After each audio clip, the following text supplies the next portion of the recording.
Right,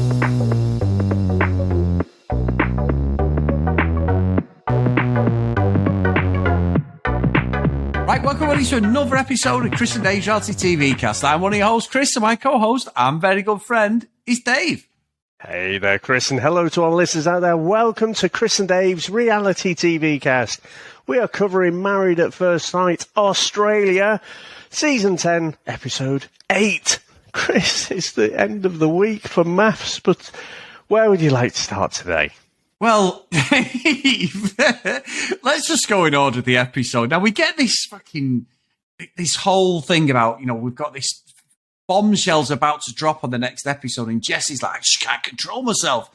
And we were like, what the hell is he talking about? And it starts off, and I've got to say, Dave, I'm all in on this, and I'm going with the story, but it wasn't the reaction that I expected. It was almost Love Island levels of build it up, and then it ended up being nothing. Now, it wasn't entirely nothing. So the story goes, Jessie and that, they all went to a pub, and then Clare and Adam were getting touchy-feely, leaning into each other. This is his words. And then they disappeared outside. And then he come back to the pub, and he come back to the flat, and she's on the phone, and he said, I'm sure it was Adam. These are his words. And it was like a big belly laugh. It was definitely Adam. And next minute, she's saying it's her friends. Now, I wouldn't trust Adam as far as I could throw him. Let's be honest there, Dave. But with Clare, I'm not sure. However, I think there's something here. And I think that Clare, especially with them fucking Timmy Malik glasses on the next day, what the fuck are them glasses she's got on again? But she's up to something because she couldn't look him in the eye. It wasn't right. Now, I'm not saying that Jessie didn't go from 0 to 100 and all sorts of things are going through his head. But obviously he has got trust issues and things that have happened. His self-esteem's so low, as we found out in the last episode. But there's just something off, Dave, and that Adam is a dodgy fucker, which we'll find out later. So I think something may have happened, or there's a bit of flirting, but there's something not right about this, and she's flipped it on her head to Jessie. Now, I could be wrong here and get a load of abuse, but that's how I saw it anyway. I don't know if it's just purely how the producers are manipulating us to think certain things, but I'm a complete flexion to whether there was anything going on. Now, I thought that when Clare didn't come out and just say, look, there's nothing going on at all. She was attacking his behaviour, which, like I say, it probably was out of order, but two wrongs don't make a right either. So I was thinking that initially, but then when we get to the trust challenge a bit later, Chris, and fucking dodgy Adam manages to gaslight his wife, whose name I can't remember, but do you remember her name? Janelle? Manages to gaslight her, so she's actually, you know what, this is cool. We don't need to check each other's phone. We're just going to rip it up. Well, that's the thing, Dave. She said, deleting your call history. Why didn't she just nip it in the bud straight away and say, here's my phone. That's who I was talking to. There's a log of it. That's what you've got to do. That's all you've got to do. And just get your phone. And I know some people will be stubborn and go, I don't need, you should trust me and make it out. That's fine. I get that. But if it was me and I was accused that knowing I'd done nothing wrong, and say, it's like, say Sam burst in and she thinks I'm talking to a girl, but I'm talking to you. And I'd just go, well, I'm talking to Dave. There you go. She'd probably be more worried about me and you, Dave, than a girl, because we speak that often. But, you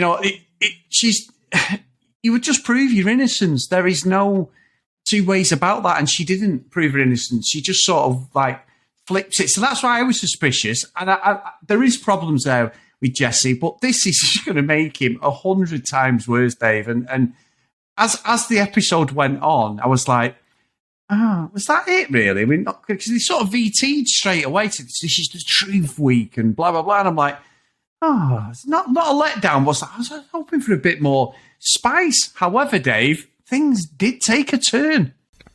Now, Chris, I just want to talk about a different couple who are having their own particular challenges right now. Josh and Melissa, right? Now, I said, in a rather unkind way, that Josh, he seems like a bit of someone who works in accounts or something like that. Very prim and proper, very private. And it seemed like he was so much more reserved, and it would take a while for her to break his walls down and whatever. But I must admit, Chris, after this episode, I'm fully in Josh's corner. He actually comes across like a really decent guy. And Melissa, I'm sorry, right? So we've seen that she's come out already, a little bit like Olivia did. Oh, it's the editors. I got a bad edit. And Melissa's coming out and saying, oh, they're just portraying me like this sex maniac. But it kind of does look that way. And it's not just once, it's not just twice, and it seems to me like Josh has fucking had enough of it. Yeah. What was weird, Dave, and I'll be honest, we call out Harrison, and we know this, we'll talk about them as well, but Harrison for gaslighting and different things. She was gaslighting him. She was literally putting his arm up his back saying, if you don't have sex with me, we're over. And I've got a myriad of fucking guys who I can call upon to have sex. And when you've got a 5-year plan, look, with me, between like me and you're really organised, and you always have a clave in your head where you're going, I don't know what I'm doing, tomorrow or anything. I'm useless at planning stuff. That's not a dig at you or anything. I just know that's one of my faults. However, if you ask me to write down a 5-year plan, or Sam said we'll do a 5-year plan of our marriage, what we're going to do, I won't be putting, Dave, sex. I've got a healthy sex life. Like, it's just like Sam was laughing when watching. She's like, "This is your dream," and I'm like, "No, but it's just like this isn't normal." And she was like, really, she was treating Josh like a bloke would treat a woman, Dave. How we would see it. He was like roles reversal. Like Josh wants the deep and meaningful. He wants the full relationship. He wants, kids, everything. What really annoyed me about, which was disgraceful, and I think you're absolutely right about just wanting her minutes of fame and all this shit, is he laid it on the line. He was crying about being lonely, about, when the kids are there and you go home. He was so upset, and I'm waiting for her to hug him and say, yeah. And then she went, anyway, about mine, I want sex. And I'm like, have they edited this wrong? I mean, someone's just like, hello? How insensitive and horrible of it. Dave, she is a horrible person. I'm sorry. As this has gone on, it is not a good look. And the constant thing about sex, basically what she's saying to him is, I'm just going to go and cheat on you. I don't give a fuck what you think. I think she's a sex addict, in my opinion, Dave. I think I've never seen it before like this and so blatant, but it's not nice. And Josh said that. He said it's just wrong. And she's like, I was in a sexless marriage and blah, blah, blah. And it's like, that's not his fault. Yeah. She's telling us all she's telling us all he's a tiger in fucking bed and that. He just don't want to stand there telling everyone what positions they were in and how long it fucking lasted. And why would you do that? Nobody does that. So it's like, he's right. He's right to question. The only thing was funny when he went, I'm going to bed. She went, oh, so there's no touching him. Yeah. And he's about 5 yards away. And they're in the same room pretty much. She sat there reading a magazine. That was proper shit. And I said to Sam, I went, and cut. You know what I mean? I was like, how many times have you rehearsed that? But I thought she was horrible, David. And this is why she's been single for 10 years. Because I bet nobody can keep up with her. If she's so addicted to sex the way she is, I bet everyone's just like, I cannot do it. And I've told this story before on the show. A friend of mine was married to someone like that. And he said, I just couldn't. They ended up getting divorced. He said, I just couldn't do it. He said, it was torturing. It sounds really ridiculous, doesn't it? But he said it was just torturing. Yeah. So, just a very, very complex person. Yeah, I mean, if you go for 5 days, you end up with a weekend, don't you?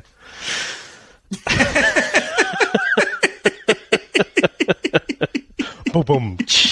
That's terrible. So I'll maneuver more to the middle ground for a second. Clearly, she's a bit scarred and a bit traumatized by this sexless marriage. Now, again, we're only hearing her side, so who knows what the husband would say if he was able to have a voice there. But it comes across like she's like that was the only thing. That was the only dimension to that marriage that mattered. You know, all of the other things that they probably got on with and connected over didn't matter. You know, they ended up just being mates and had no sex whatsoever. And she has gone completely the other way, right? I think that's fine. But that's not what you've said. Why are you coming in here for? I mean, Chris, we've been doing our terrible impressions of Ron and Lana, haven't we? So I wonder if we could maybe do a bit of role play now. So could you be Josh and try and spark up some conversation about anything with me? Go on. G'day, mate. I'd like Melissa to have a little chat, you know, about our life together and what we're going to do in 5 years. Get your dick out. Get your dick out. Get your dick out. Get your dick out. I don't Get your dick want to. I've had it out 5 times today, and I don't want it out. Okay. Get it out. Get your dick out. And it made me laugh when it went, you know what was terrible about that whole dialogue? When he said to her, and he's so right, he went, so go on then, what do we do as a job? And she didn't have a clue, and she shit herself, because she was like, oh shit, my time on the teacher. Well, I'll tell you what, let's just part the sex over there. Let's get to know each other. I'm like, hang on, how long have you been together for fucking, you don't even know what he does? It was just ridiculous. And she panicked like for her reasoning at that point when he had a bang to rights was fucking terrible. But I loved it, Dave. I loved every single minute of this episode. Yeah, no, it was good, wasn't it? I mean, I agree with you. I think she just comes across in a very horrible way. I still feel like that interaction was a bit strange when they were kind of away from the main cameras, so it's not clear that they knew that they were being filmed, and she was basically saying, look, people want to, you know, we're on this show, people want to see that we've been having sex and stuff, and it's just like, you know, you're a bit too aware and a bit fucking too thirsty for fame on this and how you're perceived and all that. So yeah, I fucking, honestly, I hated it. I mean, quite often, like, with the drama and everything, you're like, oh, God, come on, you know, and you're absolutely loving it. But when he said, you know, about, you know, what do I do for a living? And she had fucking nothing. My heart fucking sank a bit for him, to be honest. I was like, you are just a fucking fleshy, textured, tall penis, basically. You know? Yeah. That's all you are to her. And whether that's, you know, deal with some fucking pre-marriage trauma that she's had, you know, that isn't his fault. And she's fucking making it all about that. What I said about Jessie, you know, you need to fucking work on yourself before you start inflicting all of this shit onto someone else. That's how I feel. And, like, you know, she wants to have a so-called, you know, young fuckboys. Chris, I've got to be honest, though, I don't actually believe her. You know? I don't believe that. I think it's all just bravado. But if that's what you want to do with your life, go and do it. It seems to me like Josh is more in there to actually, you know, meet someone, and he's just... It's just being stitched up a kipper, really, isn't he? Well, Dave, it all comes back to the trusted experts, doesn't it? Again, picking 2 people who are fucking polar opposites. I just hope, because there's going to be people like Harrison, Jessie, who do need a talking to at this next episode. I think Adam does as well, and unfortunately it's the guys, again, who are just fucking idiots. However, she's as bad as the guys. And if it was if we flip it and a guy was demanding sex from a lady, it would be outrageous. And I'm not having a dig at anyone. I'm just saying that's you flip it. It's quite interesting to see this, because I don't think we've ever seen this. And now she's in control of her own body. She wants to, you know, she wants sex. She wants touch, love language. She says that to him. That's fine.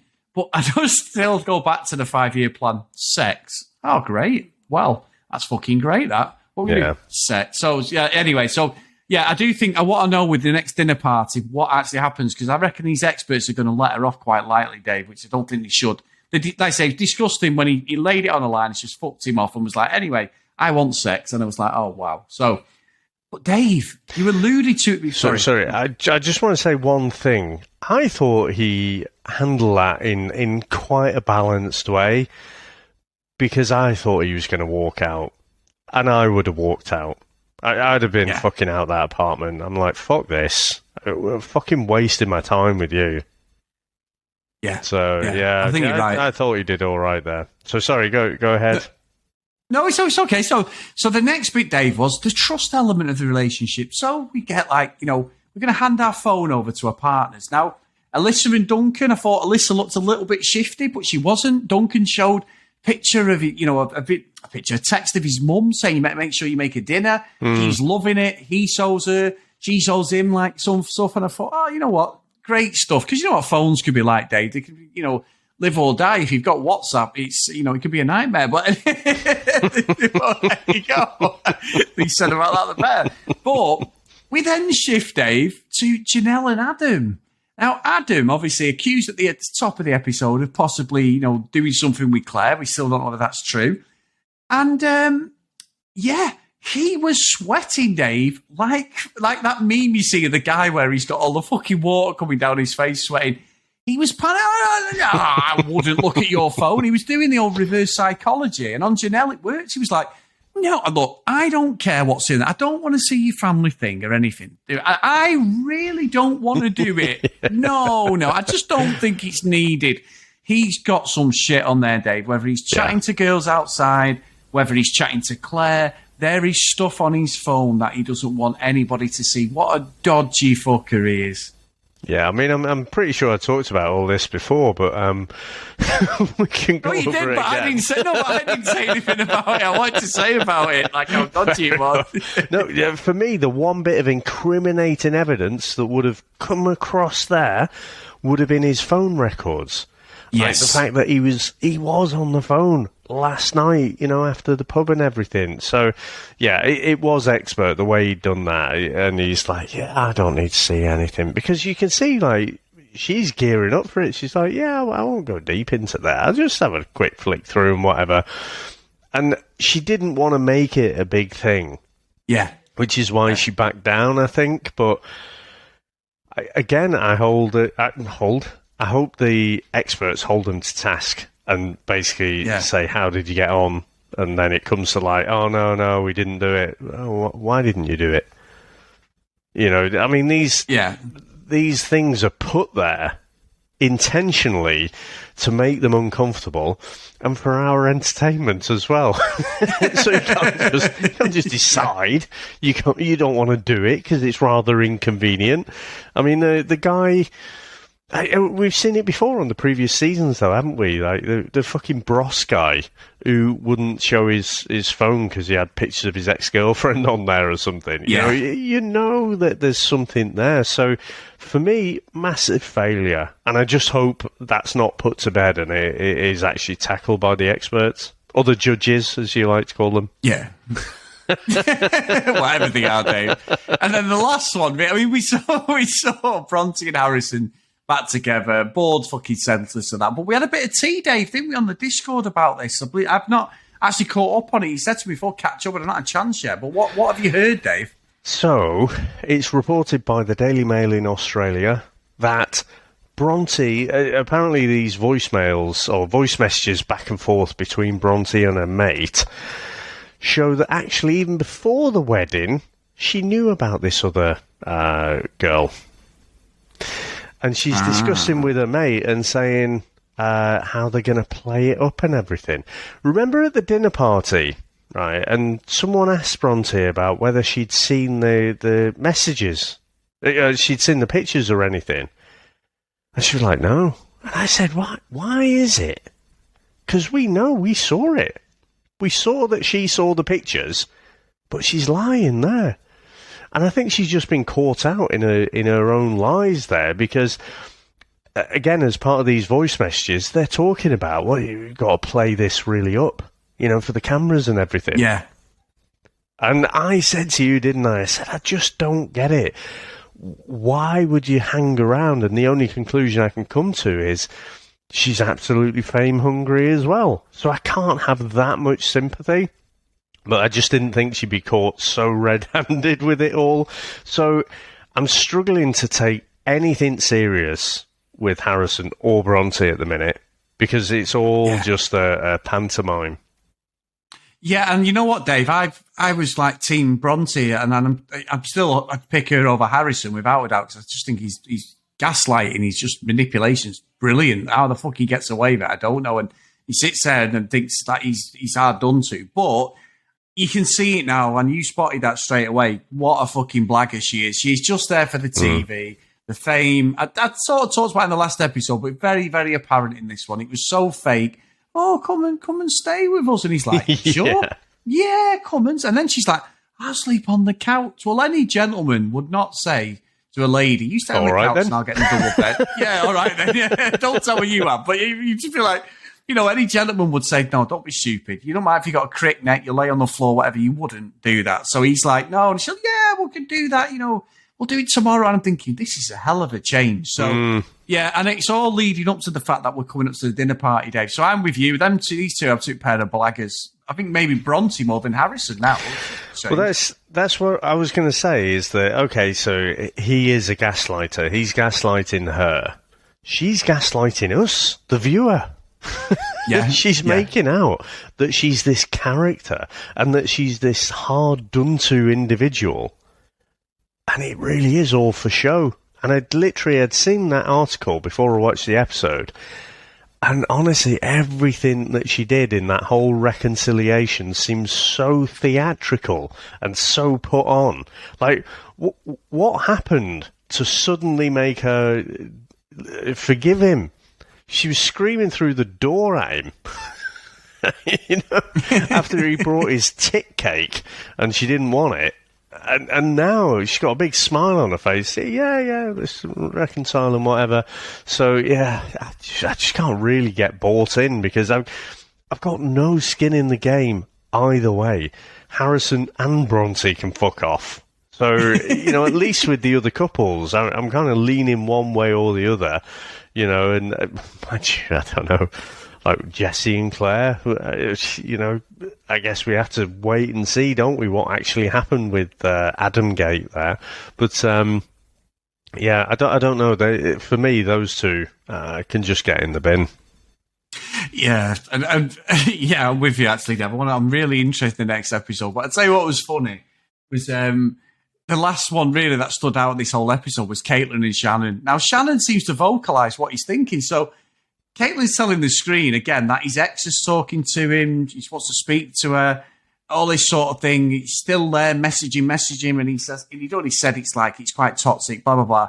But then Shannon says, well, the thing is, I'm just keeping her on the fence in case this didn't work out. I'm like, fucking for real? He's like, well, I think I need to give Caitlin a bit of a chance. I'm like, why have you come in here with all this baggage, knowing obviously what your ex is like? Is this just like you playing your hand to sort of force her into taking you back? It's something off with this couple, Dave, and it's not Caitlin, it's Shannon. I'm very surprised. He looked like a sound guy, but as usual, the marriage edit when they first come in makes him look like fucking best person in the world, doesn't it? Again, have a Google of him. He's a fucking dick.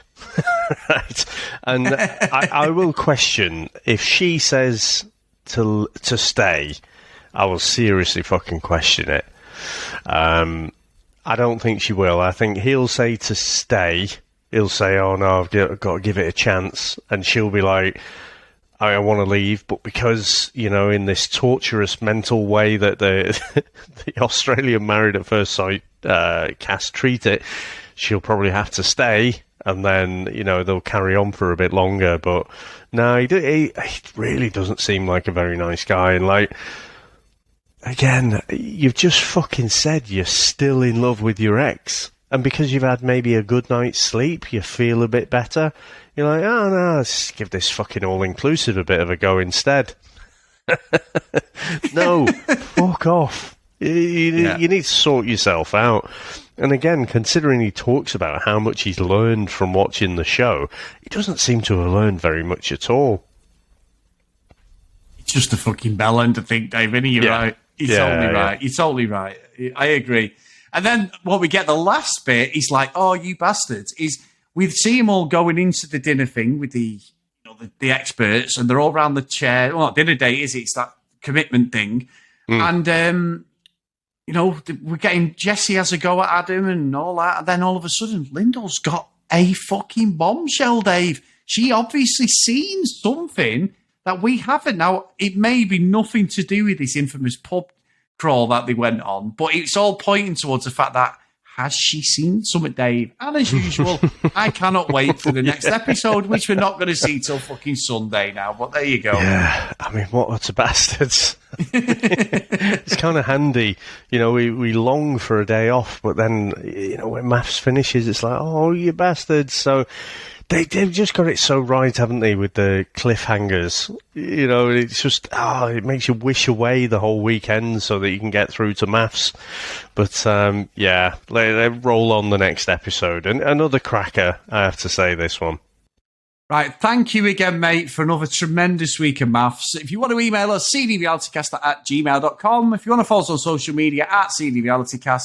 As always, please get up to Facebook, Chris and Dave's Reality TV Cast, and get over there and join. We are heading towards 500 people on there, which we really, really appreciate, guys. So if you do get a chance, please drop over there.